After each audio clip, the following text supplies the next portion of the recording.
One really cool and unique thing about God of War Ragnarok is its realms, its world, which is based on the 9 realms of the Norse mythology. And the best part, each one is unique, whether it's through its colors, activities, or just the sheer beauty of each realm. That, by the way, they are absolutely gorgeous. Every factor that contributes to these perfect realms is fantastic. Now, it is important to remember that God of War Ragnarok is not a fully open world like The Witcher 3, Red Dead Redemption 2, and some others. Instead, it's what we can call a semi-open world. Today, I'm going to rank these 9 realms from worst to best. Of course, in my opinion, and with a lot of bias. This ranking will be based primarily, with emphasis on that, on how beautiful and enjoyable each realm is to explore. I might mention some other things along the way, but that's the main point. So, without wasting much more of your time, just please remember to subscribe. I'm trying to reach 1000 subs. Let's get to it.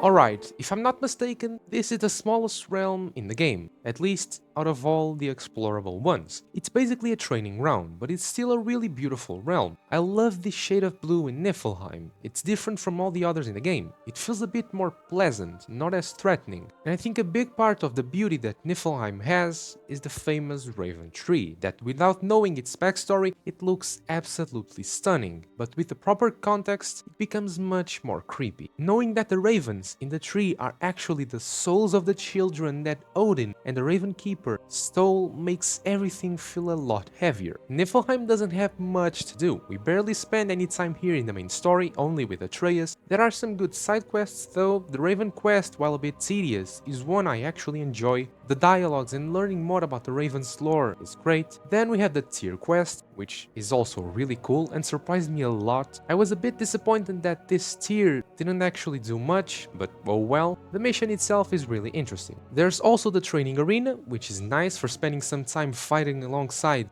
Thor, but overall, every time I enter Niflheim, I feel this sense of mystery. The atmosphere here is very lonely. Despite what I said earlier, it feels like the realm carries a weight of something forgotten within this bluish mist. It's a strange feeling, but definitely an interesting one.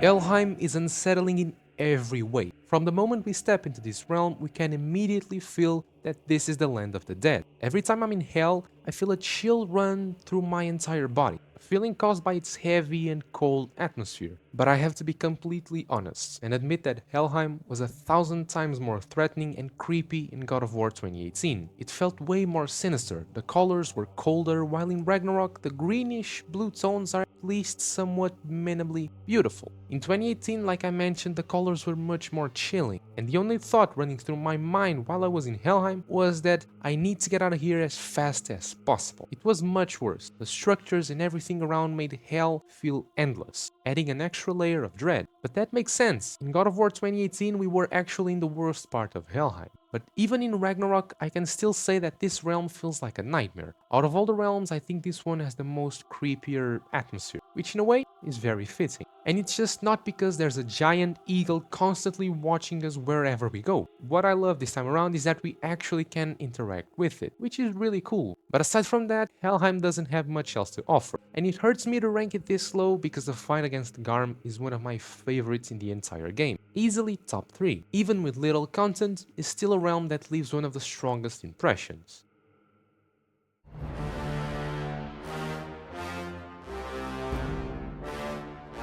Muspelheim isn't one of the most beautiful realms, at least not in my opinion, but that doesn't mean it's ugly. It's actually one of the most fascinating. Just the concept of a realm that's constantly burning is fantastic. Looking at the landscape, seeing dozens of mountains spewing lava into the air, fire consuming the entire realm, it's hypnotizing. It makes you want to just stop and admire the sheer effort that went into crafting this brutal scenery. Muspelheim is practically a realm of destruction. Everything is fire and ash. There's no sign of life anywhere. And one thing that makes me a bit sad is that both Muspelheim and Niflheim didn't have that much importance in the Norse saga, even though they're primordial realms. Ragnarok gave them a little more significance, but for two of the most crucial realms in the Norse mythology, it still felt like too little. As for exploration, Muspelheim is more of the same of the last game. The trials return, but this time they're much more repetitive and a bit annoying. They're still cool though. Then there's the Valkyrie Queen Gna, which gives me a love and hate relationship with this realm. Honestly, she was way easier than Sigrid. However, my love for Muspelheim mainly comes from this, the spark of the world. What an absolutely magnificent place. This might just be the single most perfect location in the entire game. The combination of colors in the sky, the atmosphere, it's just a stunning sight. It requires far more complex words to truly describe its beauty. Honestly, if not for the spark of the world, Muspelheim might have ended lower than Helheim. But just look at this.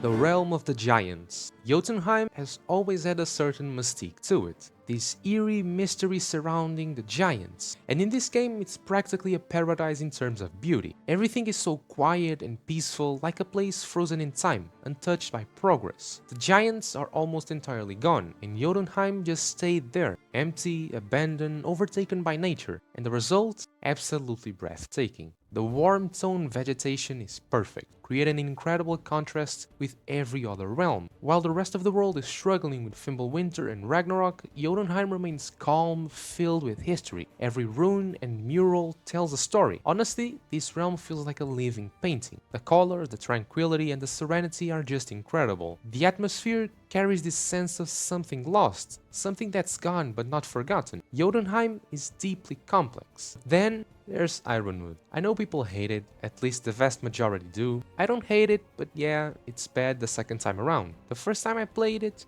I didn't mind it too much. But looking back, yeah, picking fruit doesn't really make much sense, okay? But what does make sense, and is one of my favorite sequences in the game, is Atreus and Angrboda's race. It's phenomenal, just beautiful. I absolutely love this sequence. The views we get, the stunning Jotunheim landscape, it's just too gorgeous.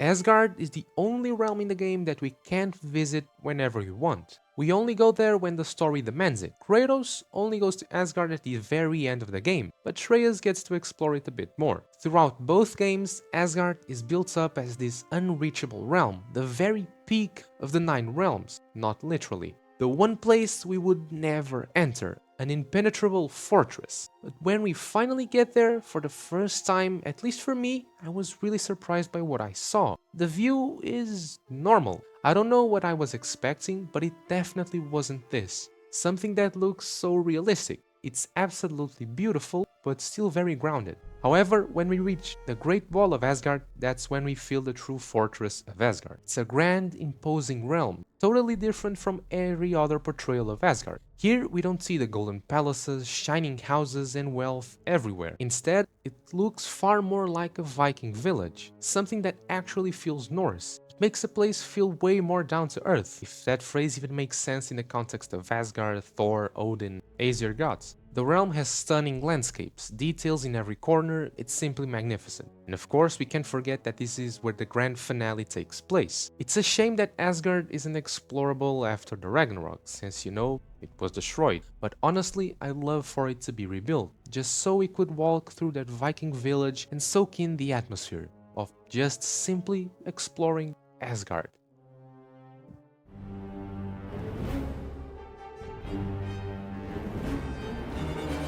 And finally, we reach one of the realms that actually has a lot to do. Alfheim side activities are fantastic, not many but excellent. And this time we have a properly large map, unlike the previous realms, so we actually spend a good amount of time exploring. Alfheim is one of the most visually stunning realms in the game, but nothing, and I mean nothing, compares to that one scene in God of War 2018 right before we free the temple. That was just majestic. I'm honestly at a loss for words when trying to describe that unique moment. Still, Alfheim in Ragnarok has a more serene beauty, an almost celestial aesthetic. Entering the Light Temple feels like stepping into something divine. That majestic interior, the white tones, the vegetation creeping through the cracks, it's just breathtaking. The sharp contrast between the Forbidden Sands and the Barrens makes Alfheim feel special. The tension between the light and dark elves is almost palpable, and we never truly know who's right or wrong. Exploring the open areas despite their desolation brings a profound sense of peace. Riding the Gulons, those creatures that pull us throughout Alfheim, while listening to Kratos and Mimir's stories, that's all I could ever ask for.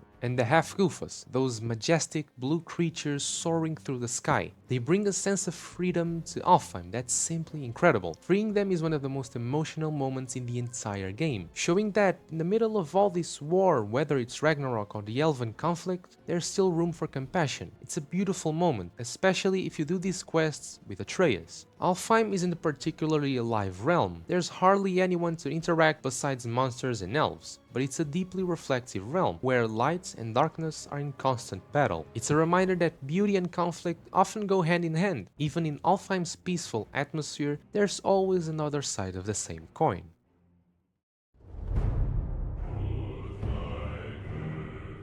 Midgard was once the most normal looking realm. After all, it's a realm of the humans, the center of the 9 realms, and perhaps what we could call the heart of Yggdrasil. In God of War 2018, that's exactly what it was. A bit more desolate, broken and sorrowful, but it still had its moments. In Ragnarok though, Midgard is probably the realm that suffered the most from Fimbulwinter. Now it's a frozen wasteland, covering its once beautiful landscapes with ice, snow and cold. Remember when I mentioned that Helheim made me feel chills through my whole body? Double that feeling in Midgard. This place is now more dangerous than ever, with Fimbulwinter in full effect. The Lake of Nine, this once magnificent landmark, is now completely frozen, meaning no more boat rides. But on the bright side, we get something even better. Specky and Svanna, our 2 adorable wolves who takes us everywhere while we listen to more of Mimir's stories. And they even have their own side quest, which I absolutely love. A good old-fashioned revenge. The cold has left Midgard in ruins, even more than before. Looking at Tyr's temple now completely frozen over gives me a sad feeling, especially comparing it to the previous game. But even in this state, Midgard is still stunning. The snow-covered forest, the frozen Lake of Nine, which actually looks awesome, the color palette and the lighting that make this endless winter feel even heavier, it all comes together perfectly. Yet, despite all this ice, Midgard still manages to feel cozy. There's something special about its atmosphere. Maybe it's because of the memories attached to this realm, because even with all the changes, Midgard still feels like home. It's the realm that welcomes us back, making everything feel more personal. Every time we return, there's this overwhelming nostalgic feeling. And after the events of Ragnarok, Midgard slowly starts regaining a piece of what it once was. The cold atmosphere fades, and we start to see glimpses of the beauty it once held. And of course, Midgard is packed with side activities, where even the artifacts have deep stories behind them. But honestly, that's something amazing about all realms. But I love Midgard. Maybe it's not what it once was, but I truly believe that in the future it might become even more beautiful than ever before.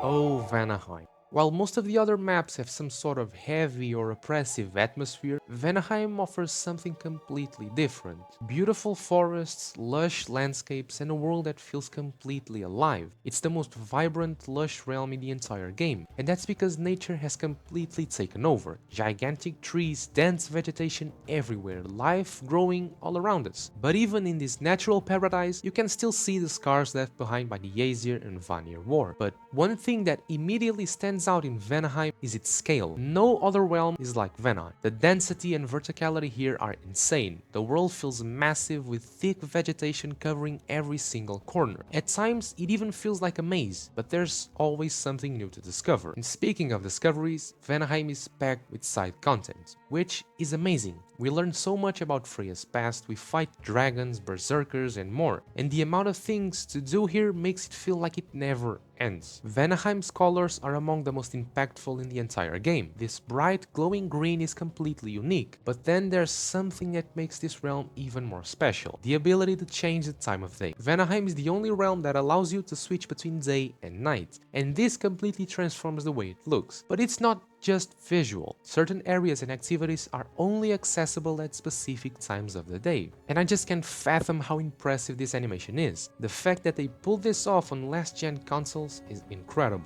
But we still haven't talked about that one place, a place that terrified many players because of how big and confusing it is. A crater. It's crazy to me that such an enormous content-filled area is locked behind a side quest. That means many players completely missed it, and that's just insane, because the crater is absolutely phenomenal. There's so much to do, so many unique dialogues, fantastic side quests, and lore that make this world feel 1000 times richer. Honestly, I love Vanaheim, and depending on the day, I might even say it's the most beautiful realm in the entire game. It's probably the realm that captures the true sense of adventure the most, a place where every step feels like you're heading into the unknown.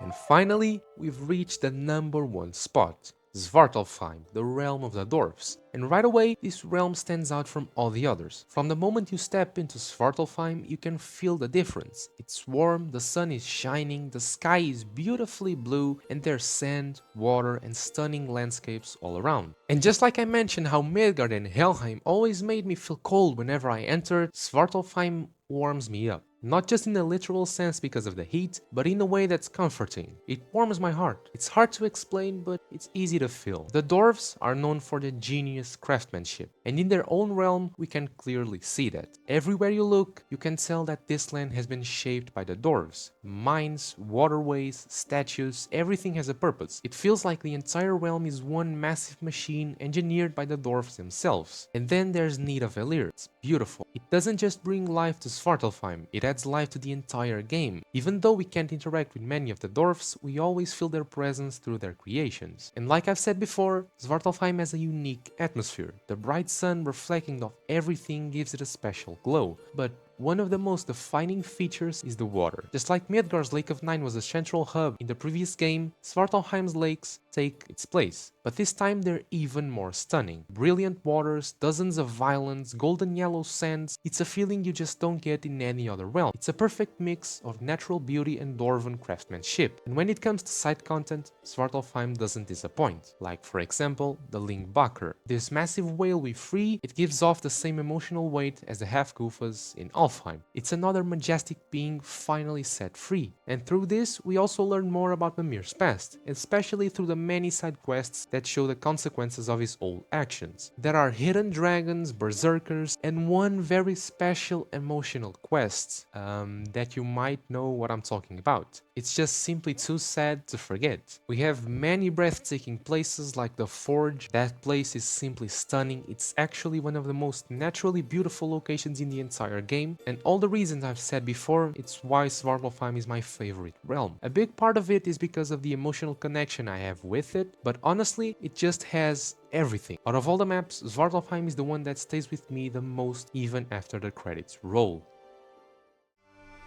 So, this was my ranking of all the realms in God of War Ragnarok. Some rankings might change depending on the day, but not by much. This is my list as of today. If you enjoyed this, please subscribe and leave your own ranking in the comments. And if you like this kind of content, go check out my other ranking video, but this time for the world of The Witcher 3. That's it. Now, go revisit the magnificent realms of God of War Ragnarok, or explore them for the first time. Just thank you so much for watching.